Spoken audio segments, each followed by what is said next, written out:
गहरी नींद में सोते हुए चंद्रयान 3 ने किया एक और बड़ा कारनामा। पूरे देश को फिर से दिया गर्व महसूस करने का मौका। अब बहुत जल्द जाग उठेंगे विक्रम और प्रज्ञान।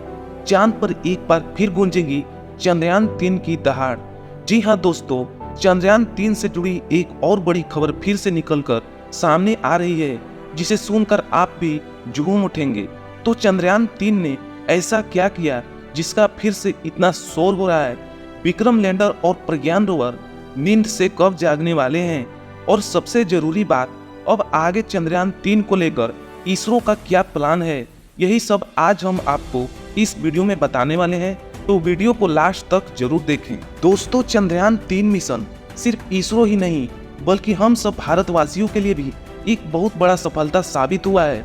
हमने सिर्फ सोचा था कि यह बस किसी तरह चांद की सतह पर लैंड कर जाए, लेकिन उसने चांद के दक्षिणी ध्रुव में न सिर्फ लैंड किया बल्कि वहां ऐसी चीजों की खोज भी की जो पूरी दुनिया अब इसरो का लोहा मान रही है। अभी की बात करें तो इस समय हमारा चंद्रयान 3 के दोनों सूरवीर यानी विक्रम लैंडर और प्रज्ञान रोवर एक गहरी नींद में सोए हुए हैं और बहुत जल्द अपने नींद से जागकर फिर से अपने काम में लग जाएंगे। लेकिन इसी बीच चंद्रयान ने सोते हुए एक और बड़ा कारनामा कर दिखाया है। अब चंद्रयान का एक नया कारनामा क्या है, ये हम आपको आगे बताएंगे। लेकिन चलिए इससे पहले आपको बता देते हैं कि आखिर हमारे विक्रम लैंडर और प्रज्ञान रोवर चांद पर इतने दिनों तक बंद क्यों हैं और मिशन को आगे बढ़ाने के लिए वैज्ञानिकों ने क्या प्लान बनाया है। तो जैसा कि आप जानते हैं कि 14 जुलाई को लॉन्च होने के बाद 40 दिन अपना सफर तय करके हमारा चंद्रयान 23 अगस्त के दिन चांद के दक्षिणी ध्रुव में सफलतापूर्वक लैंड कर गया था। चांद के दक्षिणी ध्रुव में लैंड करना ही अपने आप में एक बहुत बड़ी कामयाबी थी, क्योंकि इसरो से पहले ये कारनामा नासा और रोसकोसमोस भी नहीं कर पाए थे। और इसी के चलते भारत चांद की अंधेरी दुनिया में सॉफ्ट लैंड करने वाला दुनिया का पहला देश बन गया है। लेकिन जैसे ही विक्रम लैंडर के कदम चांद की सतह पर पड़े, इसने तुरंत अपने आगे का काम शुरू कर दिया। यानी चांद पर जो एक्सपेरिमेंट करने के लिए हमारे वैज्ञानिकों ने इसे भेजा था, वो काम इसने फौरन शुरू कर दिया। और इस काम में विक्रम लैंडर अकेला नहीं था, बल्कि इसका साथ देने के लिए यहाँ मौजूद था जो 6 पहियों वाला एक ऐसा हाईटेक रोवर था जिसे खास तौर से चांद के हिस्से को समझने के लिए बनाया गया है। वैज्ञानिकों का अनुमान था कि यह एक्सपेरिमेंट करने में विक्रम लैंडर और प्रज्ञान को 14 दिन का समय लगेगा, और इसी के हिसाब से उन्होंने यह पूरा मिशन तैयार किया था, क्योंकि चांद का एक दिन पृथ्वी के 14 दिन के बराबर है। अब आपके मन में यह ख्याल आ रहा होगा कि चांद पर दिन में ही रिसर्च क्यों नहीं करना, यह काम रात में ही क्यों हो सकता है। असल में इसका कारण यह है कि चांद का दक्षिणी ध्रुव, जिसमें रात के समय तापमान बहुत ज्यादा नीचे गिरते हुए -248 डिग्री सेल्सियस तक चला जाता है। इतना कम तापमान में किसी भी मशीन का काम करना मुमकिन नहीं है। और वैसे भी प्रज्ञान और विक्रम दोनों ही सौर ऊर्जा पर चलने वाले यंत्र हैं। ऐसे में रात के समय इनके पास ऊर्जा का कोई स्रोत नहीं होगा और यह अपना कोई काम नहीं कर पाएंगे। साथ ही रात में यहाँ अंधेरा भी इतना ज्यादा है कि रोवर के लिए चांद पर खोज करना इम्पॉसिबल है। आपको याद होगा कि दिन के समय ही प्रज्ञान रोवर कई बार चांद के गहरे गड्ढे में गिरने से बचा था। तो इस वजह से वैज्ञानिकों ने एक्सपेरिमेंट और खोजबीन का सारा काम दिन के समय पूरा करने का प्लान किया, और वह इसमें सफल भी रहे। दरअसल प्रज्ञान रोवर को जो भी मिशन दिए गए थे वे सभी उसने 2 सितंबर को ही निपटा दिए थे। मतलब लैंड करने के बाद प्रज्ञान रोवर अपने हिस्से का काम खत्म करने में सिर्फ 12 दिन लगाए थे।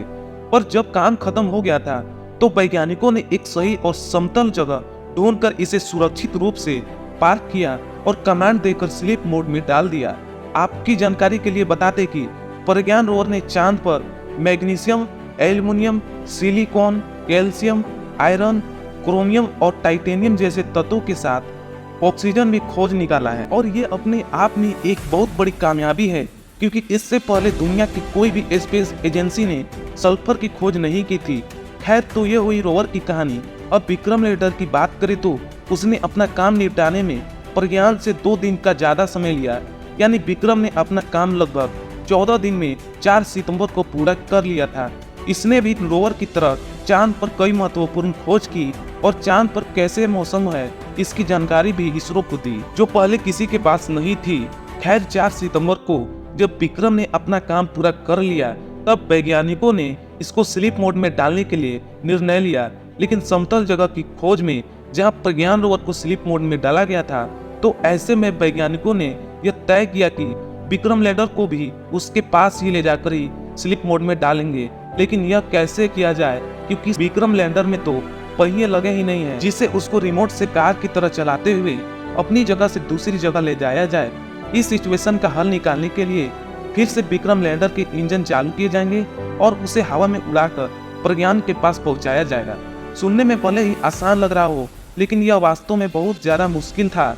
सब कुछ प्लान करने के बाद 4 सितंबर की सुबह 11 बजे के करीब वैज्ञानिकों ने इसके इंजन को चालू किया और जैसे ही थ्रस्ट जनरेट हुआ, विक्रम हवा में उठना शुरू हो गया और इस तरह से वैज्ञानिकों ने इसे 40 सेंटीमीटर हवा में उड़ाकर करीब 35 सेंटीमीटर खिसकाते हुए प्रज्ञान के पास लैंड करवा दिया। यह एक्सपेरिमेंट इसरो के फ्यूचर मिशन के लिए बहुत ही जरूरी था, जिसमें इंसानों को दूसरे ग्रह पर भेजा जाना था, क्योंकि अपनी नई लैंडिंग साइट पर आने के बाद विक्रम तुरंत ही अपने केल्सा और ब्रह्मा के बिना ही अपने इंजन को स्टार्ट कर लेता है, क्योंकि चांद पर रात होने में अभी कुछ घंटों का समय बाकी था। ऐसे में समय बर्बाद न करते हुए अपनी नई लैंडिंग साइट पर विक्रम ने कई परीक्षण किए और इसका सारा डेटा रिसीव होते ही वैज्ञानिकों ने इसे तुरंत से 8 बजे के करीब इसको स्लीप मोड में डाल दिया।